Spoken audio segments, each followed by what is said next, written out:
I first want to just say that, John, I really appreciate your courage and your enterprise and your commitment and even your excess, because I think I have some of those tendencies. My sister is always telling me that's excessive, Peter. I noticed you say it in your book that you see it as actually a blessing in some ways, which is an interesting thing that we might talk about later on. Also, you're very enthusiastic about whatever it is you're involved with, and that comes through beautifully in your book. You're very committed, and you're a non-conformist, and I think in that respect we have some commonalities as well. I'd like to start by, because I think it gives context to this, just to say a little bit about your history and then to ask you to elaborate on a few things. Because you showed what you describe in your book as the openness to seeing possibility in an entrepreneurial context from about the age of 5, where you set up a little flower stand and sold flowers on the roadside. And then at the age of 11 he ran a comic exchange and did very well and made significant money for an 11-year-old at that age. At 16, uninvited, he was working for an insurance company, I believe, and he transformed the records office without invitation. 16-year-old office boy on a Sunday without permission, much to the astonishment, but ultimately pleasure of his bosses, who just basically said, well, next time ask for permission. And then at 19, he went into partnership with his dad.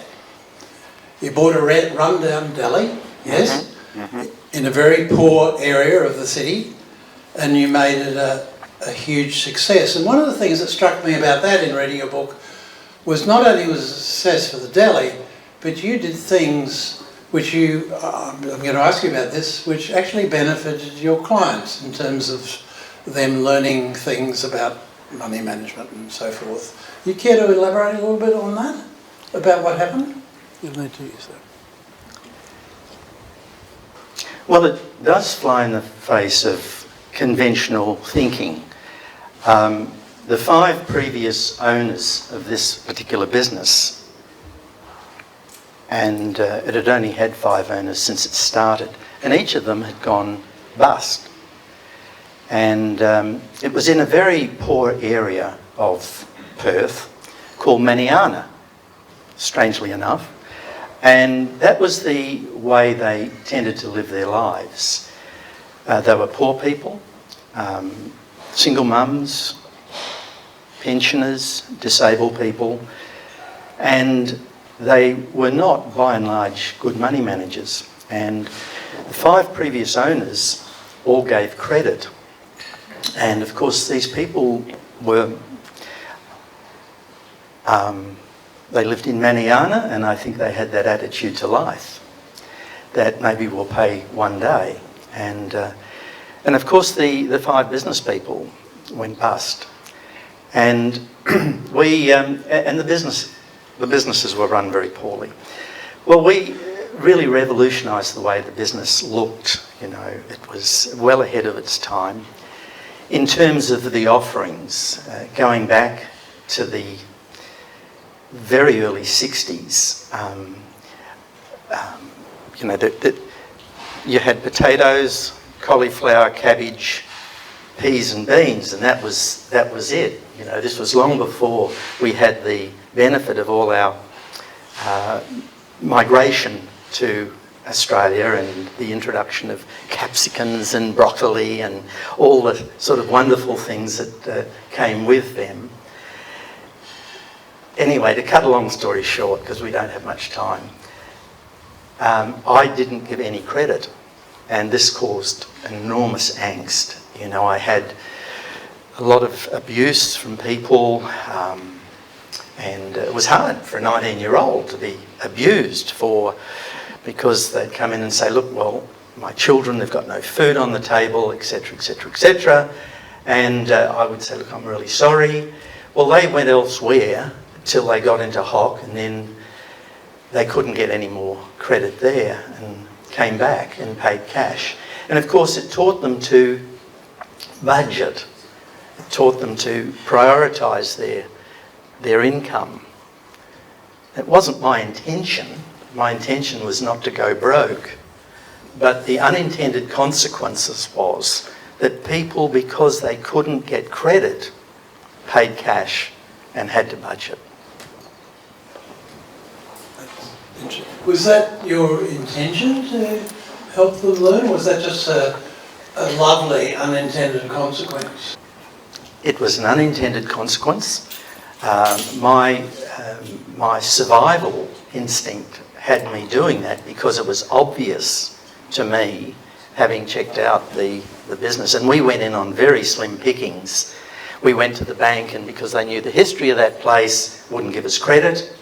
And we couldn't give credit even if we had have been seduced. Yeah, it sounds like you saw the situation as it was, and that to me is something that often we don't do. And then you saved quite a bit of money, I believe, from that, and went into partnership again with your father in buying Fleetwood Caravans, which was a mediocre business, I think, at the time, and you, over a period of 26 years, transformed it into something really quite spectacular. But because of time, I'm not going to ask you about that, because I'd like to. But it's a fascinating story, what John did with that business. And at the age of 48, he retired. I wish I could have done that. But anyway, he retired at 48, and then he, not long after that, he established a centre in Midland called Philosophy of Everyday Living Centre. And at some point, he met, and I'm not sure of the sequence here, but it doesn't really matter, he met a guy called, or heard about the works of a guy called Sydney Banks, and was very influenced and struck by him. Also, John, not around that time, received a cancer diagnosis, of prostate cancer. That was a tap on the shoulder or a wake-up call, and he radically changed his lifestyle, his life, particularly his diet and other things. And then, although having changed his lifestyle, his well-being and health improved dramatically, the actual markers for the cancer remained pretty stable, as I understand it. And he was prompted to do something about that. And at the age of 70, in 2010 or thereabouts, he managed to get himself, and he's going to tell you the story about this in a moment, to Peru and spend 30 days or so with shamans and doing all sorts of horrendous things. But in that process, had an insight or a realisation that has really been the flowering of what had led up to there. And I'd like him to just speak about that time in Peru before we move